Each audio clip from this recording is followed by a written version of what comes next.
Hi, I'm Alex McCord, and you're watching The Real Deal on The Stir. Let's start with Tamra's OC wedding, the premiere. Did you watch? What did you think? So first of all, there's a lot of flashback footage from the Real Housewives of Orange County. We've got Tamra's marriage to Simon breaking down that divorce. We've got her romance with Eddie and the Mexican bachelorette party. Woohoo! More on that later. But let's get to the new footage. They've got the St. Regis as a location, which is perfect for reality show production. It's available in 5 weeks, and they can do a countdown, 30 days to the wedding, and so forth. Tamra wants Diane Valentine, the wedding planner, to keep every bit of budget information away from Eddie in another county, not Orange County. So we're not going to talk about the $6,000 shoes or the $2,500 cake. Shh. Eddie might not notice those, but he certainly did notice the bejeweled box wedding invitations hand-delivered and thought, oh no, how much are we spending? Then he finds out that it's $300 ahead at the St. Regis. Yikes! He wants to go over the guest list with a fine-tooth comb and make sure that everyone deserves to be there. Okay, here's where we need to stop and break it down. Now, I'm sure that Tamra and Eddie are paying something for their wedding. However, this is a spin-off show just about a wedding.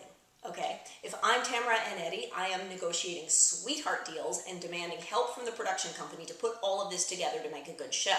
Now, I'm sure that it's going to differ from city to city, from production company to production company. I've seen people pay nearly nothing. I've also seen people pay way too much. But they've got to be negotiating TV product placement with all these vendors in exchange for the services. That's what I do. I hope they're smart. But I don't know why Eddie even bothered speaking when he suggested disinviting some of the OC housewives. He must have just said that for drama, as a bone of contention storyline point between the two lovebirds. In the reality of making reality TV, the girls all have to come unless there is a story-driven drama point line for them not coming. So let's get to the co-ed Vegas Bachelor weekend. It's rare that my husband Simon sees any reality TV that he's not on, but he popped his head in and happened to see Eddie's chick magnet jacket. The reaction was priceless. Simon cocked his head and said, "What is that?" And I say, "Congratulations, Eddie Judge. You're the proud owner of a jacket not even Simon Van Kempen would wear." Oh my. Moving on. They have some dinner and the men head off to see strippers. Terry Dubrow gets the line of the episode, "Naked women, it's just like another day at the office." Well, that stripper puts her breasts all the way into Eddie's mouth. Terry gets a photo of the nipple biting, texts it to Heather, who shows it to Tamra, and mayhem ensues. Listen, it's episode 1, and we already know that they actually got married, so I think that they've got to throw some drama in there like Strippergate, because, hey, we're making a TV show here.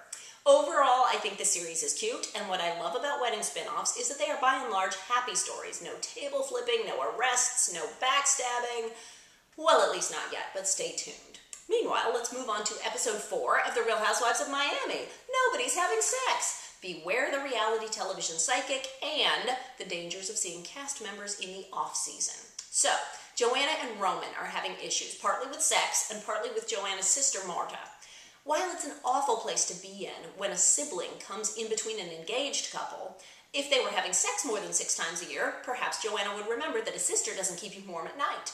I do think it was passive-aggressive of Roman to ditch the therapy session, but I think Joanna needs to do 2 things. 1, stop calling Roman the woman in the relationship. It is emasculating, antagonistic, and mean. 2, don't let your sister come between you and your man. Look, you can lose a fiancé and never see him again, but as much as you might like to, you can't get rid of family. The sister's going to be there. Joanna needs to get her priorities straight. Now, Marisol and Alexia see a psychic, and I was getting shades of New York City Housewives Season 4 in Morocco. Woo! At least there were no snakes. Well, live ones.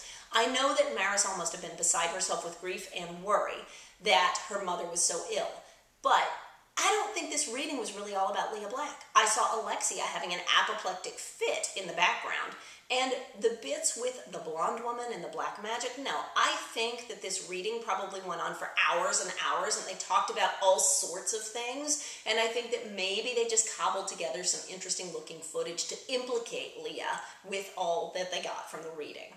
If you disagree with me, tell me if you think I'm off base in the comments. So there are dueling parties on one weekend, Leah Black's gala and Alexia's Venue magazine party.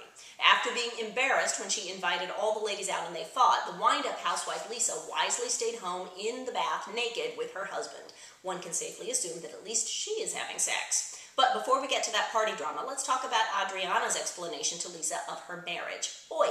This week, Adriana's story was that because the person she wanted to perform the ceremony 5 years ago wasn't legal to perform a ceremony, they had to have a justice of the peace take care of the wedding license so that the marriage would be legal. Okay, finally, yes, the wedding was legal. Now can she stop saying she's not married? All she has to do is say, well, we never had a big church wedding. We want to have one now. The end. I don't know who's right and who's lying between Adriana and Leah, but if it's true that Adriana kept dating and passing herself off as single, and if she told Leah that Frederick wasn't rich enough, all of that is shady. Yikes. Lastly, at the venue party, everyone's kissing hello and being hypocritical because they're all too afraid to turn their backs on each other, except for Roman. Not only does he give Frederick the cold shoulder, he actually says, F you. Frederick said, wait, we made up in the car wash last summer. Are you pretending that we didn't? And here it is, the dangers of cast members seeing each other in the off-season. Now, every season, we the viewers and they the producers would love it if everyone's lives could just be put on pause. Don't do anything important until we're in production again. Don't see anybody, don't make up with anybody, don't start any new fights, just stop. I'm guessing that in the off-season, Frederick and Roman got over their fight, like men, but come time to film the new season, they have to be in the same place they were before, i.e. fighting. It seems like Roman got the memo and Frederick didn't.